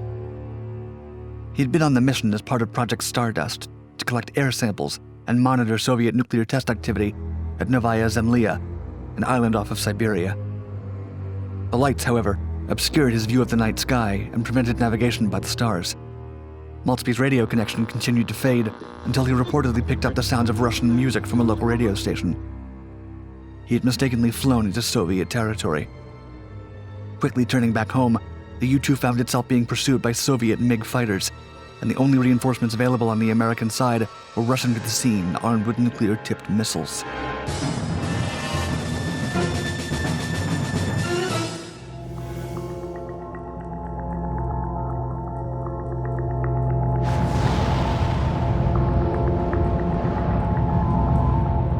The US and the USSR had been conducting nuclear weapons tests around the globe in secluded, uninhabited locations. U-2 pilots had been closely monitoring radiation stemming from Novaya Zemlya, an Arctic Ocean archipelago in northern Russia, where the Soviets were conducting nuclear tests. On October 27th, Air Force Captain Charles Maltby was tasked with flying to the North Pole in his U-2 plane to collect samples of air on filter paper that could determine radioactivity. He was an experienced pilot who had gone on that same mission for Project Stardust several times. There were almost no expectations that the mission could result in valuable findings or in any sort of tense situation. Of the 42 U-2 pilots sent to the North Pole that October, only 6 had returned with evidence of radioactivity. The targeted location was far away enough from the Soviet Union as to not arouse suspicion, but close enough for clouds and fallout to reveal whether a nuclear test had been conducted. At Alaskan midnight on the morning of the 27th, Maltby took off. An hour into the flight, he passed the last radio beacon on his route at Barter Island.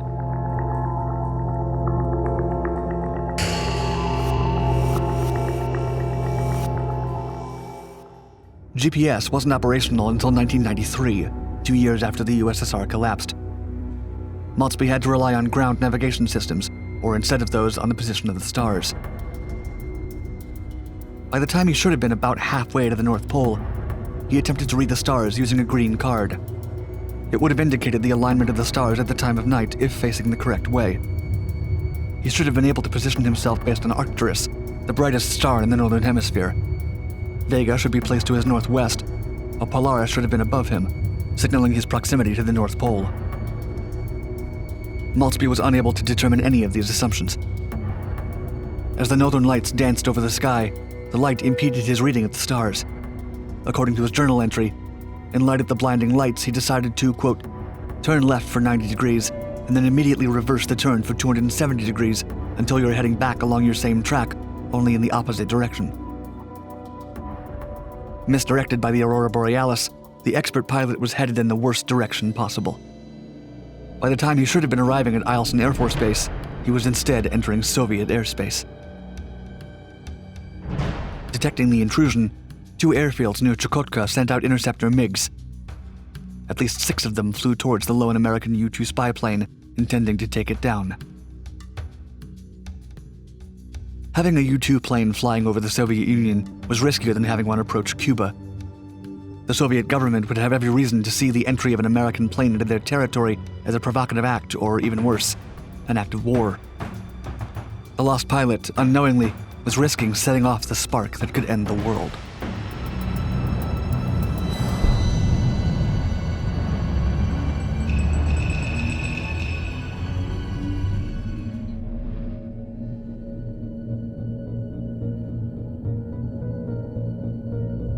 Kennedy stopped by the Oval Office as his Secretary of Defense, Robert McNamara, who had recently learned that Maltby was missing, reported to the Chief of Intelligence at the State Department, Roger Hilsman.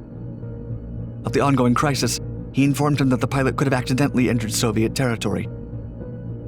Hilsman had also learned from National Security Advisor McGeorge Bundy that MiG-19 fighter jets were pursuing the U-2 plane, and that the U.S. Strategic Air Command was preparing American fighters for a rescue mission.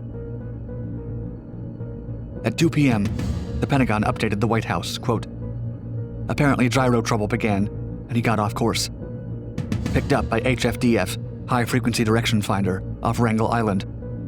Seems to have overflown or come close to Soviet territory. Not clear at this time exactly what cause was. Russian fighters scrambled. Ours too. Now gliding into Kotzebue, Alaska."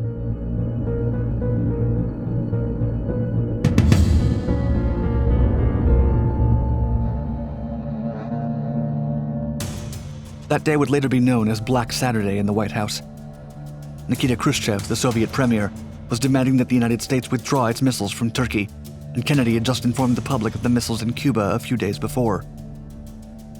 That very same day, another U-2 plane, piloted by Rudolf Anderson, was shot down over Banes, Cuba, by a Cuban S-75 Divina surface-to-air missile provided by the Soviet Union. Cuba had been blocked off from all imports by the United States since February, with only food and humanitarian supplies entering the island. Soviet nuclear-armed submarines and U.S. warships were challenging each other at sea, ready to strike if the order came. October 27th would later be described by historian Arthur M. Schlesinger Jr. as the, quote, "most dangerous moment in human history." And to top it all off, Maltby was lost within the Soviet Union with Soviet fighters chasing him. At the same time, the Soviet Union believed they were under attack. The United States Strategic Air Command was on DEFCON 2 level, ready for nuclear war, with over 3,000 warheads targeted at the USSR. Castro was begging Khrushchev to destroy the United States with nuclear weapons at the embassy in Havana. The United States was unaware of it at the time, but 2 Cuban nuclear missile sites were armed and ready to target American cities. Additionally, the Soviets had moved guided missiles within Cuba to firing position, just 15 miles from Guantanamo Bay.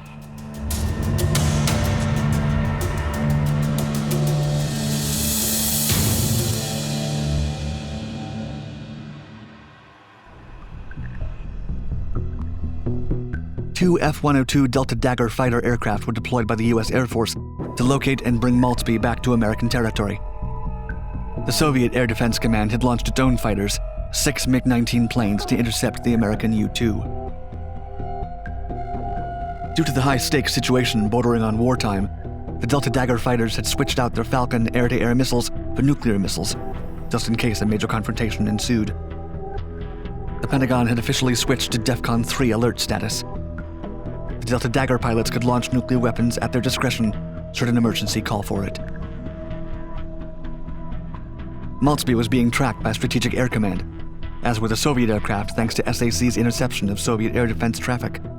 But they could not share these developments outright with the pilot of the U-2 plane, as their intelligence capabilities were top secret. The navigator at Eielson noticed that the sun was beginning to rise over Alaska, meaning that if Maltby couldn't see it, then he was too deep into Soviet airspace. But if he could, it would take him home. The navigator contacted the U-2 pilot, who informed that he could not see the faint glow of the rising sun. He was ordered to shift 15 degrees to the left, Navigators were able to guide him until Orion's belt became visible to his right, and he could head in the correct direction towards Alaska. Slowly but surely, their efforts started paying off. Maltby was struggling to listen to the Alaskan transmissions, which were getting fainter and fainter, invaded by static noise. Still, he was able to pick up a civilian radio station playing American pop music. He was finally heading in the right direction. Yet he was running out of fuel. He shut off the engine to keep the plane running, which shut down the flow of electricity. The cockpit turned black, and the cabin was depressurized, which inflated his suit. All Maltby could do was glide back to Alaska, a task for which the U-2 was particularly well equipped due to its 80-feet wingspan and small 63-foot body. 10 minutes passed by, and the plane began losing altitude. By the time he entered United States territory, he had dropped 45,000 feet, but the glowing sun rays gave the pilot hope. Minutes later, the 2 Delta Dagger aircraft met up with him. With the plane's remaining battery power, he contacted them, and they welcomed him home. Maltby had to conduct an emergency landing at Kotzebue Sound, a military radar station, with the blessing of no crosswinds blowing and the help of the U-2's parachute. The U-2 landed on the snow at 2:25 p.m. Eastern Daylight Time after 10 hours and 25 minutes of flight, breaking the record for the longest U-2 flight. Maltby had to be helped out of the plane as his legs were too cold to move. About 12 Eskimos and personnel from the station gathered to assist him. The American fighters flew away, having completed their mission. The details of the mission and the mistake that almost started World War III were kept a secret from the public for many years after. Secretary of Defense Robert McNamara ordered the following U-2 spy plane headed for the North Pole to immediately return.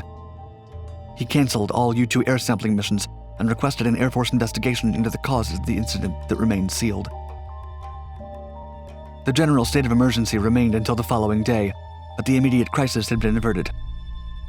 On October 28th, Khrushchev sent a message to President Kennedy agreeing to dismantle the Cuban nuclear missile sites, stating, quote, "In order to eliminate as rapidly as possible the conflict which endangers the cause of peace, to give an assurance to all people who crave peace, and to reassure the American people who, I am certain, also want peace, as do the people of the Soviet Union, the Soviet government, in addition to earlier instructions on the discontinuation of further work on weapons construction sites, has given a new order to dismantle the arms which you described as offensive and to crate and return them to the Soviet Union."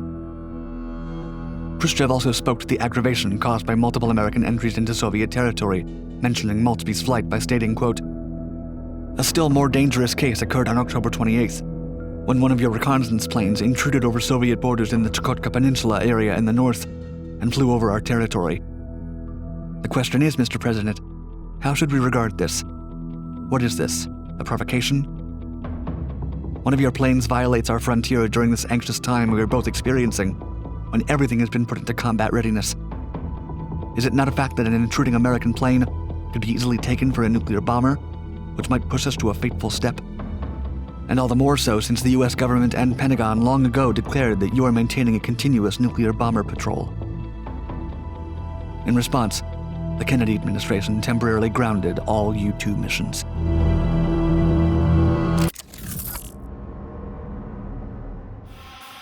The Vietnam War, with its relentless brutality, exposed a weakness in America's military machine that could no longer be ignored. The venerable C-130 Hercules, once the backbone of U.S. tactical airlift, was faltering under the demands of remote, unforgiving combat zones where short, rough airstrips turned every landing into a gamble.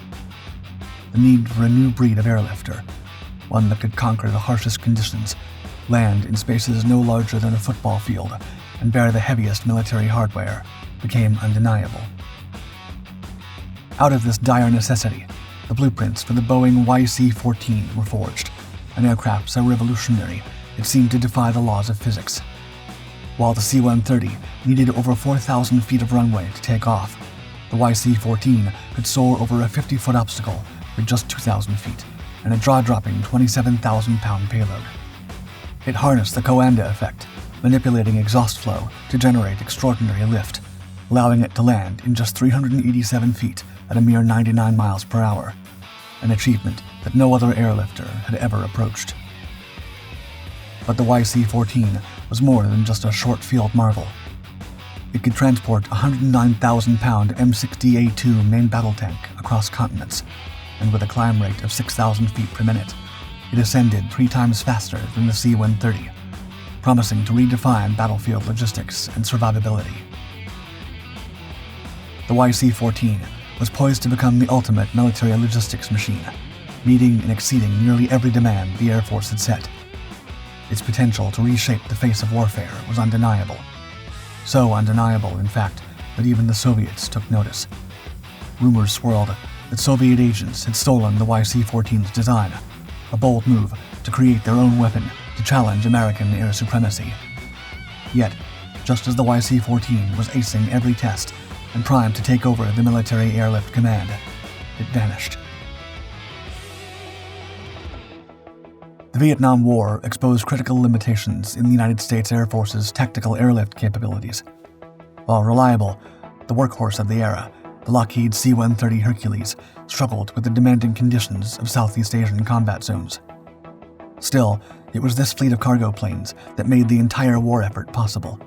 As one USAF report at the time noted, quote, "Let's be blunt, it was the ability of the USAF transport fleet, running their seemingly steady and boring flight routes all across South Vietnam, supplying both U.S. and Allied forces with all of the minutiae that makes war possible, that allowed the conflict to be fought." However, the need for an aircraft capable of operating from shorter, rougher airstrips while carrying heavier payloads became increasingly apparent.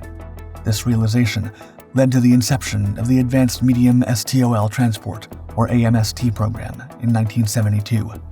The new aircraft needed to transport a 27,000-pound payload over 500 nautical miles without refueling, all while taking off and landing on a mere 2,000-foot runway. Boeing, with its rich history of innovation, rose to the challenge. The company's engineers turned to a concept that had been studied by NASA but never applied to a production aircraft: upper surface blowing. This revolutionary approach involved mounting the engines above the wing, allowing their exhaust to flow over its upper surface and trailing edge flaps.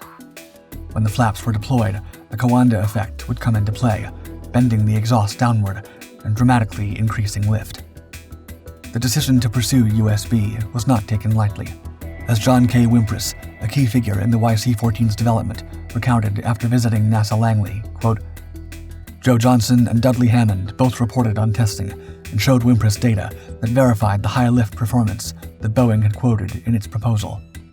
This validation from NASA gave Boeing the confidence to proceed with its bold design. The YC-14 project represented more than just a new aircraft. It was a paradigm shift in military transport design.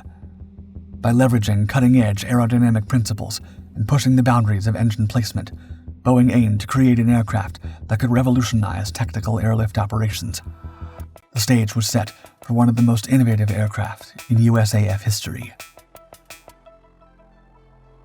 The Boeing YC-14 was a marvel of aeronautical engineering, incorporating several groundbreaking design features that set it apart from conventional transport aircraft. The upper surface blowing concept was at the heart of its revolutionary design, which fundamentally altered the relationship between the engines and the wing. 2 General Electric CF650D turbofans, each capable of producing an impressive 51,000 pounds of thrust, were mounted high on the aircraft's shoulder. Complementing the USB system was a supercritical wing design pioneered by NASA's Richard Whitcomb. This advanced airfoil shape allowed for efficient high-speed cruise while providing excellent low-speed characteristics crucial for STOL operations. The combination of USB and the supercritical wing gave the YC-14 its remarkable short-field performance. The YC-14's flight deck was equally innovative. Boeing introduced one of the first digital flight information readouts in military transport, presaging the glass cockpits that would become standard in later decades. This advanced avionics suite provided pilots with unprecedented levels of information and control. These innovations translated into extraordinary performance metrics. The YC-14 could take off in as little as 800 feet under optimal conditions, a fraction of the 3,500 feet required by the C-130 Hercules for a similar payload. Even more impressive was its landing performance, with one test recording a landing roll of just 387 feet. The aircraft's cargo hold was designed to accommodate outsized military equipment, including the ability to carry an M60A2 battle tank weighing 109,000 pounds. This capability significantly exceeded the original AMST requirements and demonstrated the YC-14's potential to revolutionize military logistics. With its unique engine placement, advanced wing design, and cutting-edge avionics, the YC-14 represented a quantum leap in transport aircraft technology. It promised to redefine the possibilities of tactical airlift, offering a level of versatility and performance that was unmatched in its class. The YC-14's journey from drawing board to sky began in earnest on August 9, 1976, when the first prototype, serial number 72-1873, took flight. This achievement kick-started a rigorous series of flight evaluations at Edwards Air Force Base. The comprehensive testing regimen aimed to explore the aircraft's full capabilities and verify the bold performance assertions made by Boeing. Throughout the testing phase, the YC-14 consistently demonstrated nothing short of remarkable performance. The aircraft's ability to operate at extremely low speeds was particularly impressive. Test pilots successfully flew the YC-14 at speeds as low as 59 knots, a feat that showcased the effectiveness of its upper surface blowing system in generating lift at near-stall conditions. At the other end of the performance spectrum, the YC-14 proved equally capable. It achieved a maximum speed of Mach 0.78 at 38,000 feet, demonstrating its potential for efficient high-altitude cruise. Perhaps most impressive was the aircraft's climb rate. The YC-14 could ascend at 6,000 feet per minute, more than triple the rate of the C-130 Hercules it was designed to replace. One of the most dramatic demonstrations of the YC-14's capabilities came when it successfully loaded and unloaded an M60A2 battle tank weighing 109,000 pounds, far exceeding its design specifications. This feat, which its competitor, the McDonnell Douglas YC-15, did not attempt, underscored the YC-14's potential to revolutionize military logistics. The YC-14 was then tested in some of the plant's most challenging environments, such as the Alaskan wilderness. These tests were crucial in evaluating the aircraft's cold weather performance and its ability to operate in remote, rugged areas. However, the testing phase also revealed some significant flaws in the ambitious design. Engineers discovered that the YC-14's drag was 11% higher than initially predicted. In response, Boeing implemented several modifications, including the addition of vortex generators to the upper aft portion of the nacelles and alterations to the landing gear pods. These changes reduced the drag increment to 7%, demonstrating the team's ability to rapidly iterate and improve the design. By the conclusion of flight testing in late summer 1977, the YC-14 had convincingly proven its worth. It had met or exceeded nearly all of the Air Force's demanding requirements, showcasing unparalleled STOL performance and versatility. The YC-14 was seemingly poised to usher in a new era of military transport aviation. Despite the YC-14's impressive performance and promising potential, fate had a very different hand to play for the promising warplane.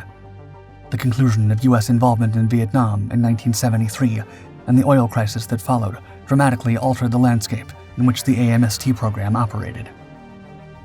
As early as March 1976, signs of a changing tide emerged. General David C. Jones, the Air Force Chief of Staff, initiated studies to explore the possibility of using a single aircraft model for both tactical and strategic airlift roles. This marked a significant departure from the original AMST concept, which was primarily focused on tactical operations. The end of the Vietnam War profoundly impacted the USAF's transport needs.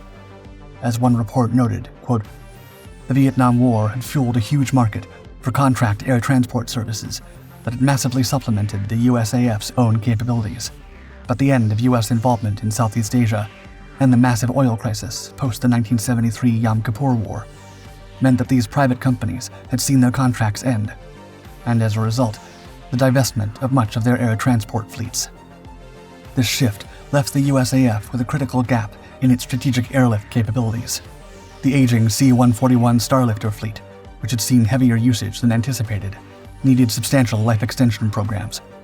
Consequently, the Air Force's focus pivoted from tactical to strategic transport needs. In December 1979, the AMST program was officially terminated. The decision came not because of any shortcomings in the YC-14's performance, but due to its misalignment with the Air Force's evolving strategic vision. The cancellation of the AMST program led to the formation of the CX Task Force in November 1979. This new initiative aimed to develop an aircraft that could bridge the gap between tactical and strategic airlift capabilities. Ironically, this requirement closely mirrored General Jones's earlier inquiries about a dual-role aircraft. The YC-14, despite its technical achievements, had become a victim of changing times and shifting priorities. Its cancellation marked the end of an era in tactical transport design and the beginning of a new chapter in strategic airlift development. Although the Boeing YC-14 never entered production, its impact on aviation design and technology resonates decades after its cancellation. The aircraft's innovative features and performance capabilities left an indelible mark on the field of military transport aviation. Perhaps the most direct legacy of the YC-14 can be seen in the development of the C-17 Globemaster III. While the C-17 was based more closely on the YC-15, it incorporated several lessons from the YC-14 program, particularly regarding short-field performance and advanced avionics. The C-17's takeoff capabilities on rough airfields while carrying substantial payloads are a testament to the groundwork laid by the AMST program and the YC-14. Internationally, the influence of the YC-14 is most evident in the Soviet Antonov AN-72. As one source notes, quote, "Given the similarities of the design with its overwing engine design, this has understandably led to allegations that the AN-72, which received the NATO designation of Kohler, was a product of Soviet espionage." While these claims remain unsubstantiated, the AN-72's design clearly echoes the YC-14's innovative engine placement, suggesting that Boeing's concept had a global impact. The YC-14's legacy extends beyond specific aircraft designs. Its use of upper surface blowing and supercritical wing technology pushed the boundaries of aerospace engineering, inspiring further research and development in these areas. The digital flight information system, pioneered in the YC-14's cockpit, was a precursor to the glass cockpits that are now standard in both military and civilian aircraft. One can only speculate on how military aviation might have evolved had the YC-14 entered service. Its unparalleled STOL capabilities could have revolutionized tactical airlift operations, potentially altering the conduct of military logistics and even influencing strategic planning.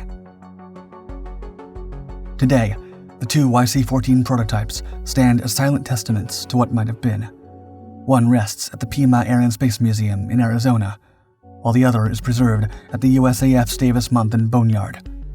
These aircraft serve as reminders of an era of bold innovation in military aviation, when the boundaries of what was possible were pushed to their limits. The YC-14 may not have achieved operational status, but its legacy lives on in its pioneered technologies and the boundaries it pushed. It remains a symbol of American aerospace ingenuity and a pivotal chapter in the ongoing quest for more capable and versatile military transport aircraft.